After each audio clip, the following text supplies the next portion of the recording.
Ben, as far as we knew and the world perceived Donald Trump and Vladimir Putin, they were thought to be close to each other, if not the greatest of friends, at least in public life. But that was the public perception. But in the last few weeks, Donald Trump has taken a rather stern stance towards Russia. At times he's talking about sanctioning Russia. At times he's saying, I will have the power to do things financially against Russia if it does not agree to the peace deal with Ukraine. How much of that would sort of play in today's conversation? Do you think it's going to figure the kind of sternness that Donald Trump has been showing, at least publicly? Absolutely. I mean, my understanding of Trump, and I'm not an expert on US politics, but he sees himself first and foremost as the world's greatest deal maker. And if you're going to make a deal, then you have carrots and sticks. And he's going into this deal. He prefers blunt tools. I mean, we see this with the bombing of the Houthis in Yemen, that, they're not complying, they're shooting at ships, and so he's just bombing the hell out of them. And the threat, and this is the problem, this is why I was saying the window of opportunity for Putin is rather small, because he has this chemistry with Trump, and Trump clearly doesn't like Zelensky.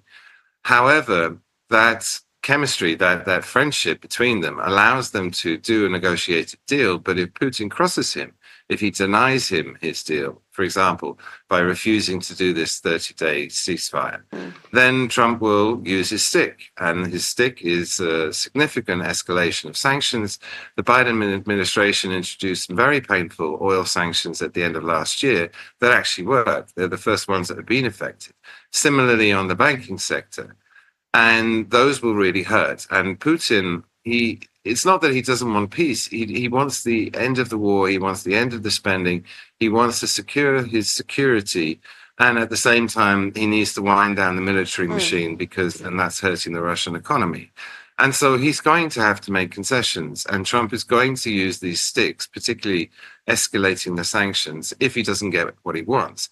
And Putin realizes, I think, he needs to make the decision, probably now in this conversation, to make those concessions to keep Trump on board, because otherwise, Trump being the deal maker, if he doesn't get his deal, he's going to get angry and he's going to hit out. And that's what he's made very clear. In fact, not just internationally, to be coming off as a peacemaker. He's spoken about that time and again, but also to cater to his domestic voters. One of his biggest promises during the presidential campaign was to end the wars. So we'll have to wait and watch whether he's able to achieve that. But Oleksiy, the same question to you. As far as Ukraine is concerned, do you think there is hope that Trump will be able to pressurize Vladimir Putin into agreeing to the kind of conditions that Ukraine and US had made in Saudi Arabia last week?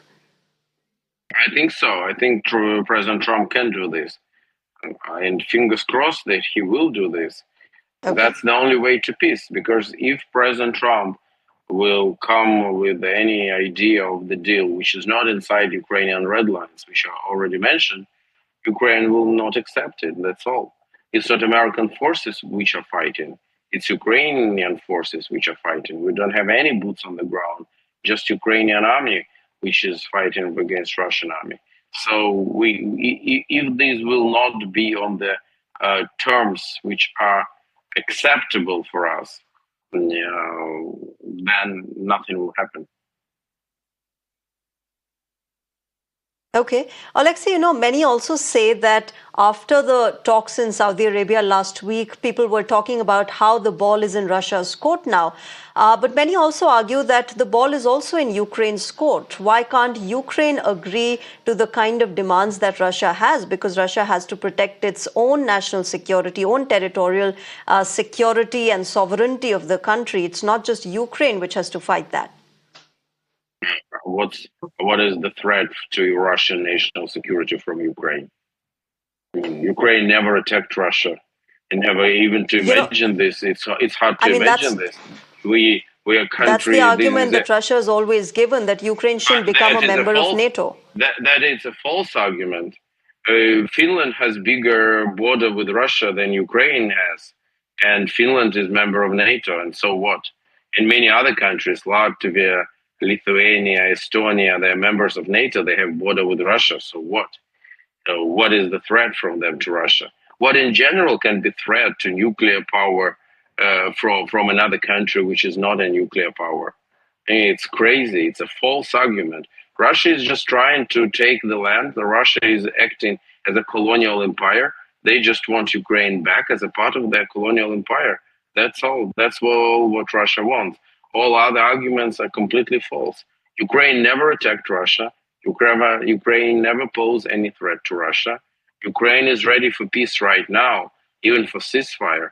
Let's do it right now without any I don't know conditions and anything. So the only country which wants the war, continues this war, is Russia. That's very easy.